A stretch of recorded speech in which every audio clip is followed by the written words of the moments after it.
find it strange.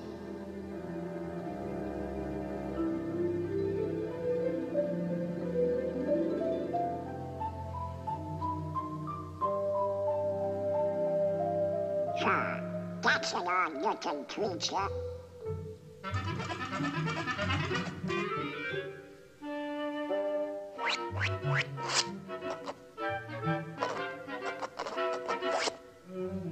What kind of a crazy place is this?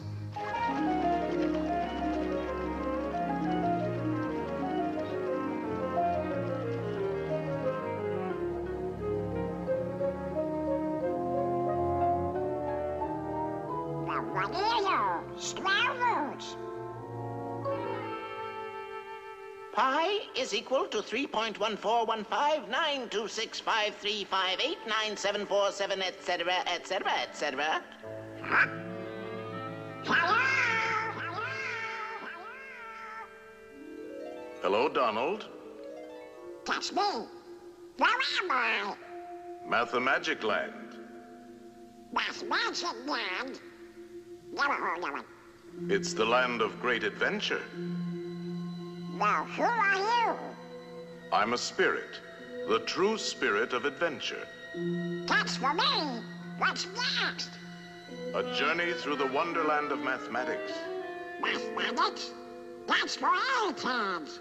Eggheads? Now hold on, Donald. You like music, don't you? Yeah? Well, without eggheads, there would be no music. Come on. Let's go to ancient Greece, to the time of Pythagoras, the master egghead of them all. Pythagoras? The father of mathematics and music. Mathematics and music? Ah, you'll find mathematics in the darndest places. Watch. First, we'll need a string. Stretch it good and tight, plunk it. Now divide in half. Plunk again. You see? It's the same tone, one octave higher. Now divide the next section. And the next. Pythagoras discovered the octave had a ratio of 2 to 1. With simple fractions, he got this.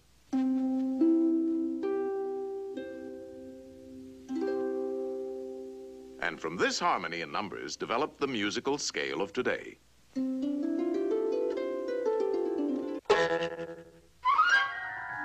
By golly, you do find mathematics in the darndest places. You can imagine how excited Pythagoras was when he shared his findings with his pals, a fraternity of eggheads, known as the Pythagoreans. They used to meet in secret to discuss their mathematical discoveries. Only members were allowed to attend. They had a secret emblem, the pentagram. Let's see what the topic is for today.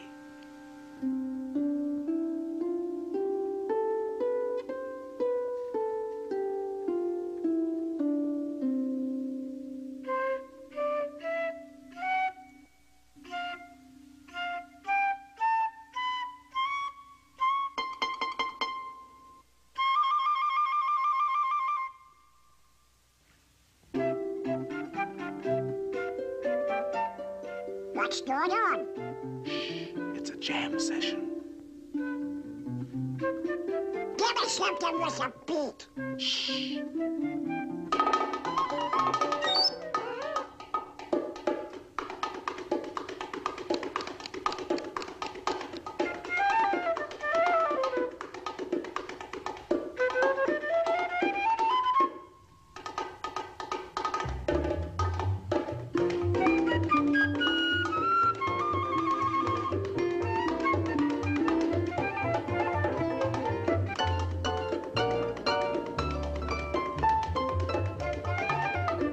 So from these eggheads, the Pythagoreans, with their mathematical formula, came the basis of our music of today.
you go.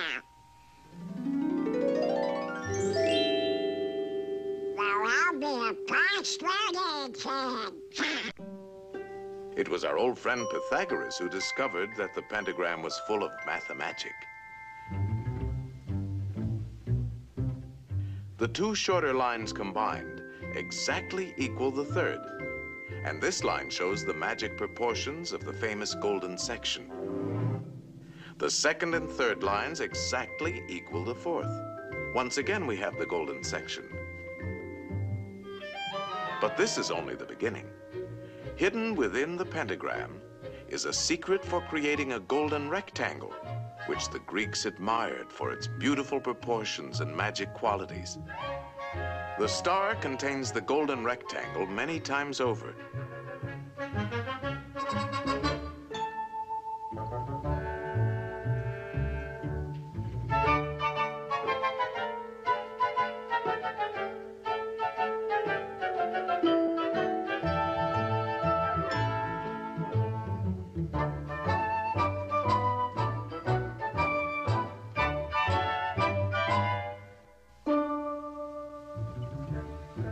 It's a most remarkable shape. It can mathematically reproduce itself indefinitely.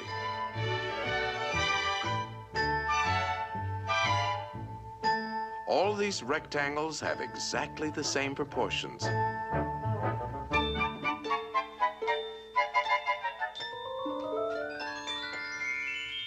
This figure also contains a magic spiral that repeats the proportions of the golden section into infinity. To the Greeks, the golden rectangle represented a mathematical law of beauty. We find it in their classical architecture. The Parthenon, perhaps one of the most famous of early Greek buildings, contains many golden rectangles.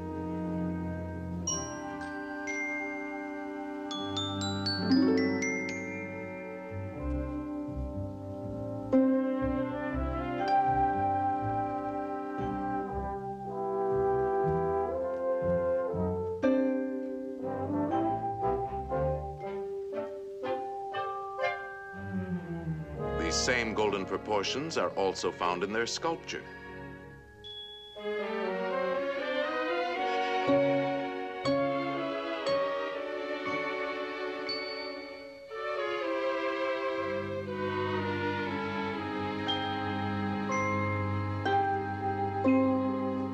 In the centuries that followed, the golden rectangle dominated the idea of beauty in architecture throughout the Western world.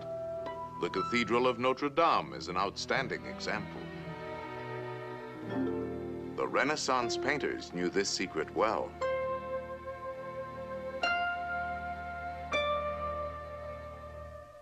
Today, the golden rectangle is very much a part of our modern world.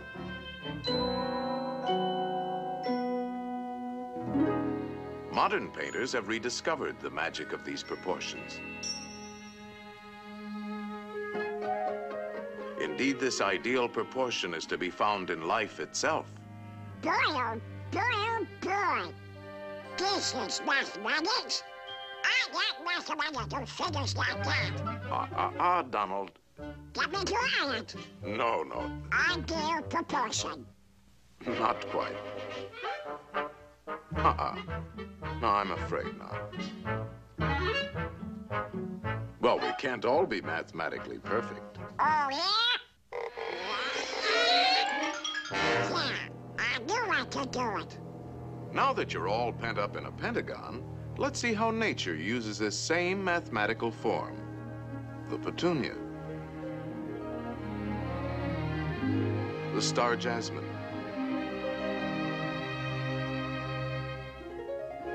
the starfish,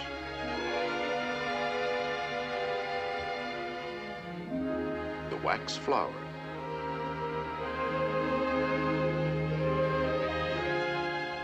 there are literally thousands of members in good standing in nature's Pythagorean Society of the Star.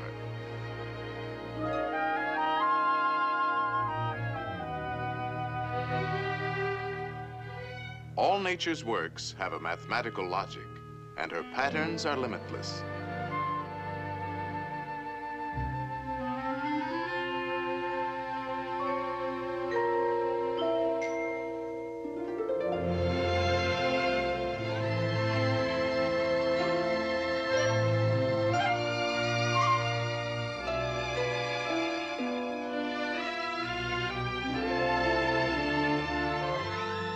magic proportions of the golden section are often found in the spirals of nature's designs.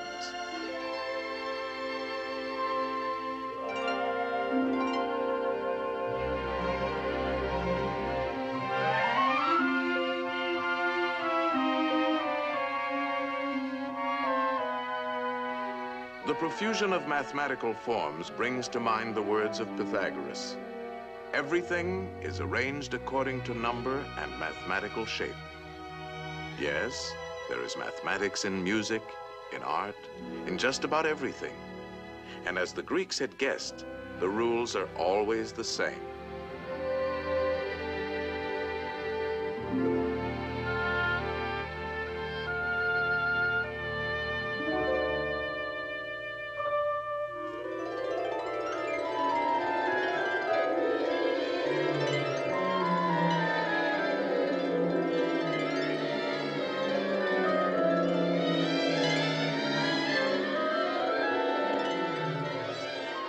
Well, Donald, did you enjoy your geometrical journey? Gee, Mr. Spirit, there's a lot more to mathematics than 2 times 2. That's right, Donald. And you can find mathematics in games, too. Games? Oh, boy. Let's begin with a game that's played on squares. Checkers? No, chess. Chess? A mathematical contest between two minds. It's a game that has been enjoyed for centuries by kings and commoners. In fact, Lewis Carroll, a famous mathematician with a literary mind, used chess as a setting for his classic tale, Through the Looking Glass. Alice found herself face to face with a none too friendly group of chess pieces. Good heavens, what's this? Upon my soul, it appears to be a lost pawn. I'm no pawn. I'm Donald Duck. He says he's Donald Duck. Preposterous. Or it could be an Alice. Alice? No, no, no. It's a lost pawn. Lost pawn? Stop that pawn! Ow, Mr. Spirit! Ow, ow, ow!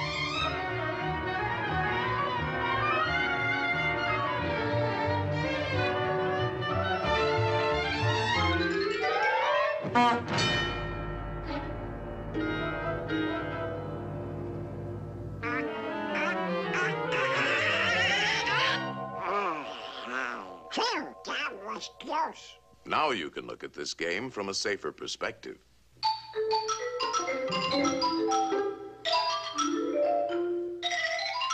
Chess is a game of calculated strategy, and since the board is geometrical, the moves are mathematical.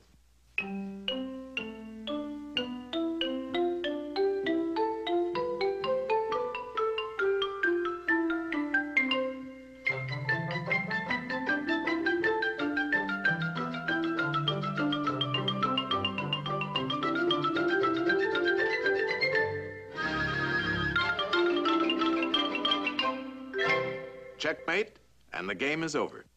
That's very interesting. What's next? Practically all games are played on geometrical areas. The baseball field is a diamond. Oh, boy.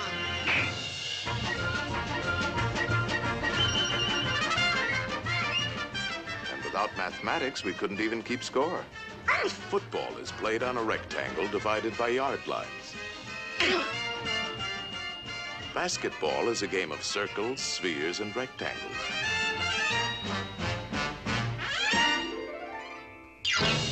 Even hopscotch has its multiple squares.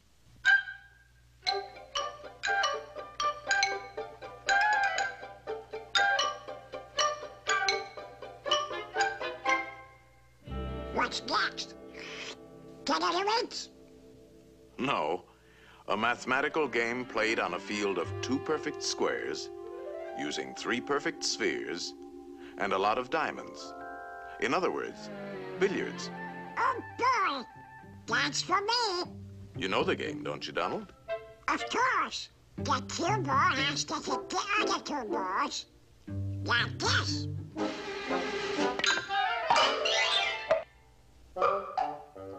Now let's see how an expert at 3-cushion billiards uses his head. 3-cushion? Yes, the cue ball not only has to hit both the other balls, but it must contact at least 3 cushions before it hits the final ball.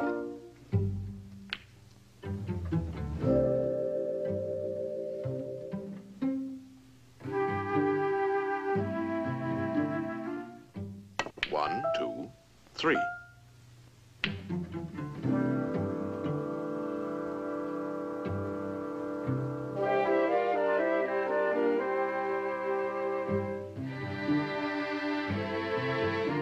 One, two, three.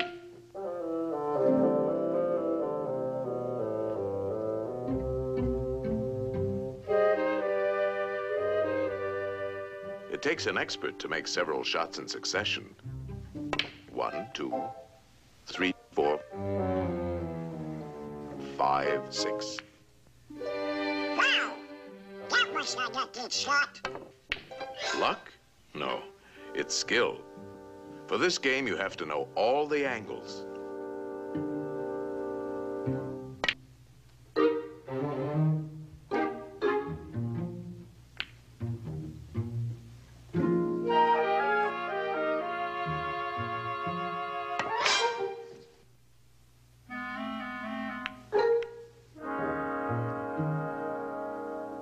One, two, three, 4, 5, 6, 7. That's amazing! How does he do it? First, there's technique. He's striking the cue ball low, so it'll spin backwards. Hitting the ball on the right side will make it hug the rail. These trick shots take a lot of practice. He missed it! 1, 2, 3. What's the mathematic about that? Oh, this game takes precise calculation. He figures out each shot in his head. He could play it like this, but it calls for quite a bit of luck. There is a better choice. For this, he uses the diamond markings on the rail as a mathematical guide. First, he figures the natural angle for hitting the object balls. And then he finds that his cue ball must bounce off the number 3 diamond. Next, he gets ready for the shot, and he needs a number for his cue position. This calls for a different set of numbers. Very confusing, isn't it? Not when you get the hang of it. You see, the cue position is 4. Now a simple subtraction. 3 from 4 is 1. So if he shoots for the first diamond, he should make it. It's called playing the diamond system.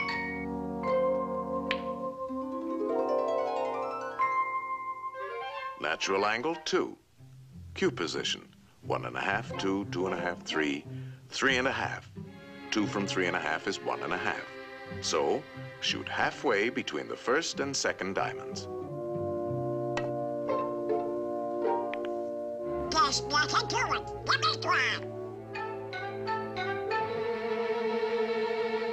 Let's see now. If I hit it here, it'll bounce there, and, no, here. If I hit it here, 4.5 minus 3, 3.5 plus 4 added to 2, divided into 2, I guess I should shoot about here. No, Donald. There's no guesswork to mathematics. It's quite simple. Natural angle for the hit, 2. Cue position, 3.5. How much is 3.5 minus 2? 1.5.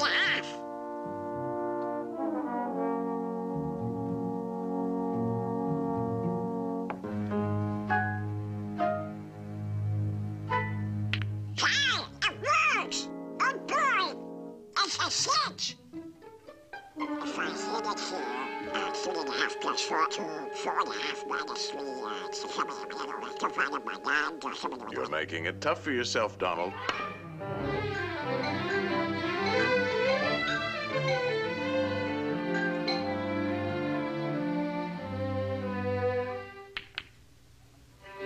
How do you like that for mathematics, Mr. Spirit? Wonderful, Donald. And now you're ready for the most exciting game of all. Oh boy! And the playing field for this game is in the mind. Uh-oh. Look at the condition of your mind. Antiquated ideas, bungling, false concepts, superstitions, confusion. To think straight, we'll have to clean house.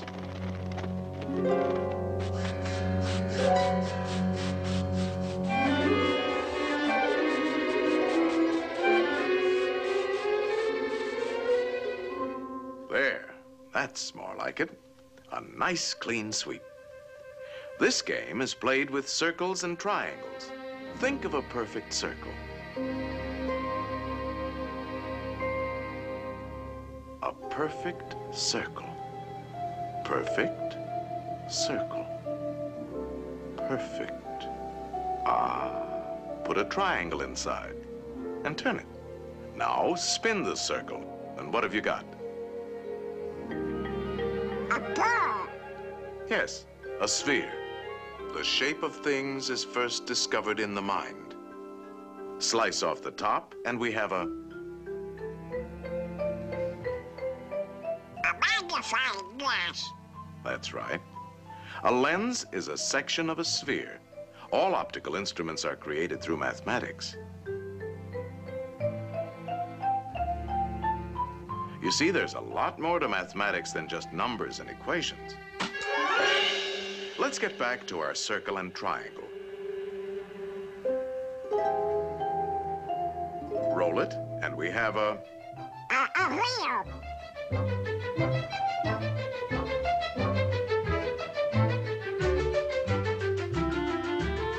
The circle has been the basis for many of man's important inventions.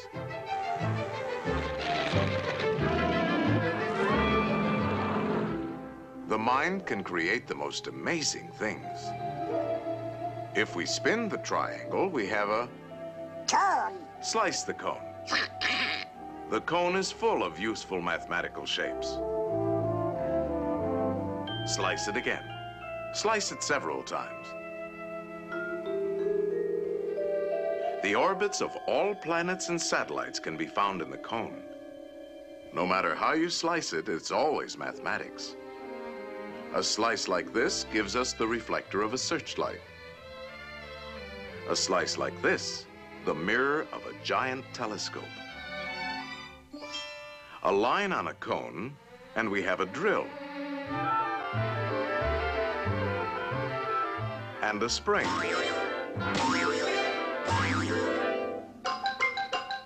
Now you're ticking.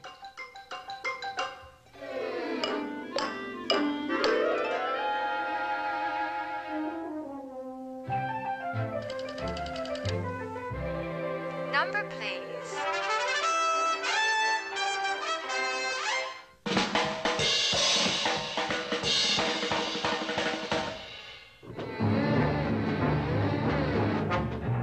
The mind is the birthplace for all of man's scientific achievements.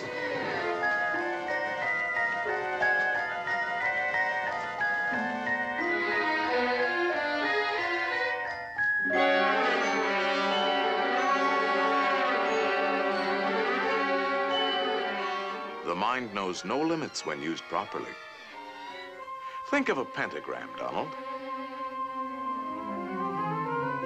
Now put another inside, a third, and a fourth. No pencil is sharp enough to draw as fine as you can think, and no paper large enough to hold your imagination. In fact, it is only in the mind that we can conceive infinity. Mathematical thinking has opened the doors to the exciting adventures of science.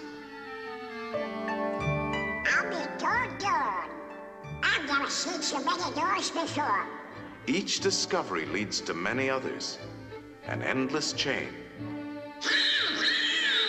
What's the matter with these doors? Hey! These doors won't open. They're locked. Of course they are locked. These are the doors of the future, and the key is... Mathematics. Right. Mathematics. The boundless treasures of science are locked behind those doors. In time, they will be opened by the curious and inquiring minds of future generations. In the words of Galileo, mathematics is the alphabet with which God has written the universe.